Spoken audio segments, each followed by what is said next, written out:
상속주택 양도소득세. 안녕하세요. 행복한 상속증여센터입니다. 부모님께 물려받은 소중한 집, 가족의 역사가 담긴 공간을 상속받는 것은 뜻깊은 일입니다. 하지만 기쁨도 잠시 상속받은 주택을 처분할 때 마주하게 되는 양도소득세 문제로 많은 분이 고민에 빠지곤 합니다. 오늘 저희 행복한 상속증여센터에서 상속주택, 양도시 세율을 획기적으로 낮출 수 있는 5가지 핵심 절세 전략을 알기 쉽게 정리해드리겠습니다. 전략 1. 보유기간 합산 단기 양도 높은 세율을 피하는 지혜. 상속주택을 팔 때 가장 먼저 확인해야 할 것은 보유기간입니다. 주택 양도소득세는 보유기간이 짧을수록 세율이 높아지기 때문입니다. 1년 미만 70%, 2년 미만 60%. 하지만 상속주택은 특별합니다. 돌아가신 부모님 피상속인의 주택 보유기간과 상속인의 보유기간을 합산하여 계산합니다. 덕분에 상속받자마자 집을 팔게 되더라도 부모님께서 오래 보유하셨다면 단기 양도에 따른 높은 세율을 피하고 기본 세율을 적용받을 수 있습니다. 핵심 부모님의 보유기간까지 합산되므로 단기 양도 걱정을 덜 수 있습니다. 전략 2. 6개월의 골든타임 상속 개시일로부터 6개월 이내 처분. 믿기 어려우시겠지만 특정 기간 안에 팔면 양도소득세를 0원으로 만들 수 있는 방법이 있습니다. 바로 상속 개시일 사망일로부터 6개월 이내에 상속주택을 처분하는 것입니다. 이것이 가능한 이유는 상속재산의 시가 평가 방식 때문입니다. 상속세 신고 시 6개월 이내에 매각한 금액을 시가로 인정해줍니다.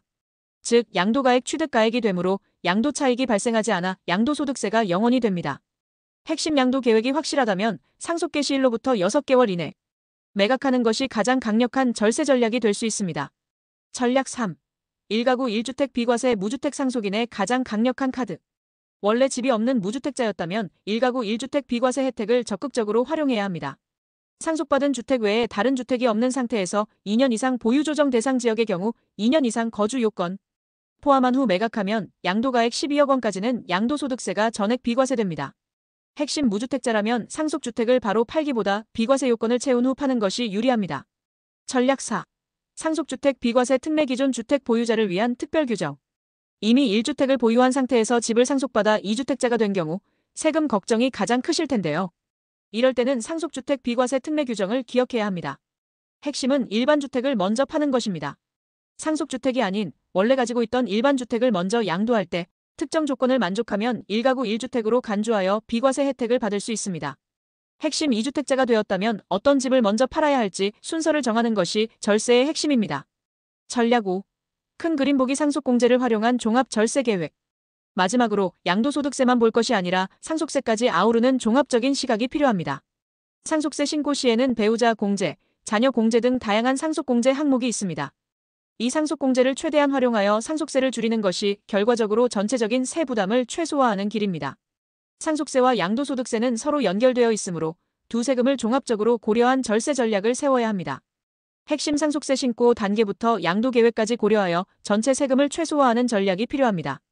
복잡한 상속 세금 전문가와 함께라면 가벼워집니다. 오늘 소개해드린 5가지 전략은 상속주택 양도소득세를 줄이는 기본적인 방법들입니다. 하지만 개인의 주택 보유 현황, 가족관계, 부동산의 가치 등 상황에 따라 최적의 절세 방법은 천차만별로 달라질 수 있습니다. 잘못된 판단으로 더 많은 세금을 내는 안타까운 상황을 피하려면 반드시 전문가의 도움을 받는 것이 좋습니다. 복잡하고 어려운 세금 문제, 더 이상 혼자 고민하지 마세요. 여러분의 소중한 자산을 지키고 행복한 상속이 될 수 있도록 저희가 든든한 파트너가 되어드리겠습니다. 감사합니다. 지금까지 행복한 상속증여센터였습니다.